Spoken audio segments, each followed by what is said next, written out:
오늘 아침 함께 나눌 하나님 말씀은 레위기 4장 11절 12절 말씀입니다.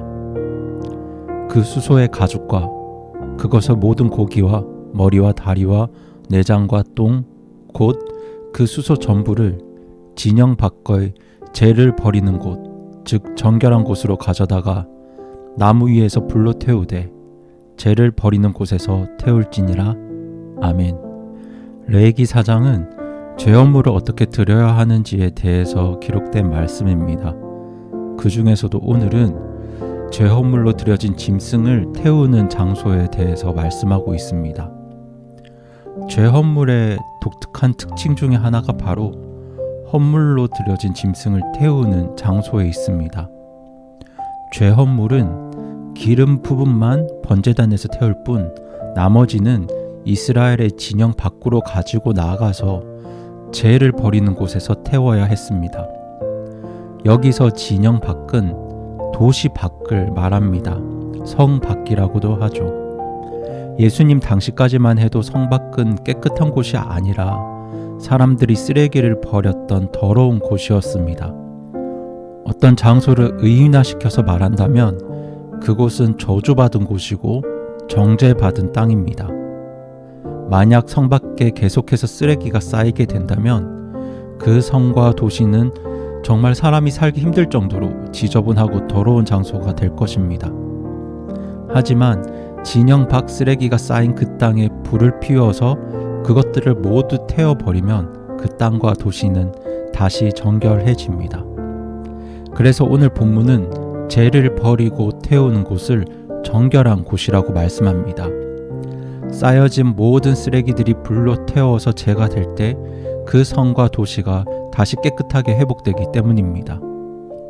하나님께서 죄 헌물로 드려진 짐승들을 바로 죄를 버리는 곳에서 태우라고 말씀하신 이유가 여기에 있습니다. 쓰레기를 태워서 도시를 정결하게 회복하는 것처럼 자신의 죄를 그곳에 함께 불태워 버림으로 나의 삶에서 다시 정결을 회복하라는 것입니다. 이처럼 죄 헌물은 단순히 죄를 용서받는 것에만 그 목적이 있는 것이 아니라 우리 삶을 다시 거룩하고 정결하게 회복시키는데 진짜 목적이 있습니다. 때문에 우리가 하나님 앞에서 죄 용서를 구할 때 우리 마음 안에는 정결함과 거룩함의 회복에 대한 간절한 갈망이 있어야 합니다. 그런 갈망이 없는 회개는 사실 진짜 회개가 아닙니다.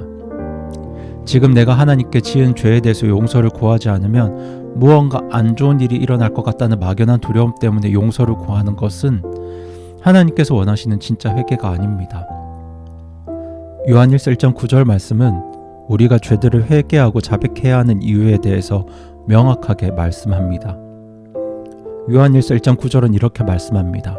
만일 우리가 우리의 죄들을 자백하면 그분께서는 신실하시고 의로우사 우리의 죄들을 용서하시며 모든 불의에서 우리를 깨끗하게 하시느니라. 아멘. 우리가 하나님 앞에 죄들을 자백하고 회개할 때 하나님은 우리의 죄들을 용서하시며 동시에 모든 불의에서 우리를 깨끗하게 하십니다. 이 말은 하나님 앞에서 죄를 자백하고 회개할 때 그분이 우리를 용서하실 뿐만 아니라 우리를 모든 죄로부터 깨끗하게 하실 것을 갈망하는 마음으로 자백하라는 것입니다. 이처럼 정결과 거룩의 회복을 향한 간절한 갈망이 있는 회개만이 죄들을 용서받을 수 있는 진정한 회개고 돌이킴입니다.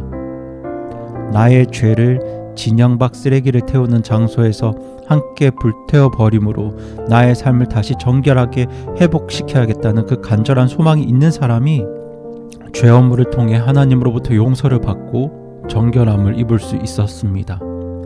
이처럼 죄 업무의 궁극적인 목적은 단순한 용서가 아니라 정결함의 회복입니다. 그런데 성도 여러분, 그렇게 쓰레기를 태워 정결하게 만들었던 그 장소는 우리 예수님께서 지신 그 십자가의 길을 상징합니다. 예수님께서 고난당하셨던 그날, 그분은 십자가를 지고 진영 밖으로 걸어가셨습니다. 몇 년 전에 성지순례를 다녀온 우리 교회 한 청년은 예수님께서 십자가를 지고 올라가셨던 그 길을 직접 보았다고 합니다. 그런데 예수님께서 가셨던 그 길이 너무 상업화되어 있어서 가슴이 아팠다고 했습니다. 그곳에는 예수님께서 걸어가시는 동안 일어났던 사건에 대해 14개의 지점으로 표시되어 있습니다. 그리고 그 길 거의 끝부분에 가면 언덕으로 올라서게 됩니다. 그런데 언덕으로 올라가는 그 부분이 지금은 마치 성 안에 들어와 있는 것처럼 느껴지지만 그곳이 옛날에는 성문 밖이었다고 합니다. 바로 그 언덕 위에 한 교회가 있는데 그 교회를 거룩한 무덤 교회라고 부릅니다. 이 교회가 세워진 장소 역시 예수님 당시에는 진영 밖, 성문 밖이었습니다. 이 성문 밖에서 예수님께서 십자가에 달려 돌아가시고 피를 흘리셨습니다. 예수님께서 성문 밖에서 피를 흘리시고 죽으심으로 우리의 죄원물이 되어주셨기 때문에 우리가 깨끗함을 입고 새로운 삶을 시작하게 되었습니다. 더러운 모든 것들이 진영 밖에서 불살라졌던 것처럼 진영 밖에서 흘려진 예수님의 보혈이 우리의 모든 죄를 불태웠기 때문에 우리는 새로운 인생을 시작할 수 있는 놀라운 은혜와 축복을 얻게 되었습니다. 이 사건에 대해서 히브리서 13장 11절에서 13절 말씀은 이렇게 말씀합니다. 그 짐승들의 피는 죄로 인하여 대제사장이 성소 안으로 가지고 들어가고 그것들의 몸은 진영 밖에서 불사르나니 그러므로 예수님께서도 친히 자신의 피로 백성을 거룩히 구별하시려고 성문 밖에서 고난을 당하셨느니라. 그런즉 우리가 그분의 치욕을 짊어지고 진영 밖에 계신 그분께로 나아가자. 아멘. 이 짤막한 구절에서 히브리서 기자가 내리는 결론은 진영 밖에 계신 그분께로 나아가자입니다. 많은 사람들이 진영 안에서 소망을 찾습니다. 이 세상 안에 나의 삶에 소망과 희망이 있다고 생각합니다. 학벌과 직업과 사업과 연봉과 결혼과 자녀에 내 모든 소망을 걸고 살아갑니다. 많은 그리스도인들이 입술로는 하나님께 소망이 있다고 말하지만 구원과 하나님 나라는 죽음 후 삶에 대한 보험 정도로 생각할 뿐이고 실제로는 이 세상에 더 많은 소망을 두고 살아갑니다. 하지만 우리 예수님께서는 이 세상에 속하셨던 분이 아닙니다.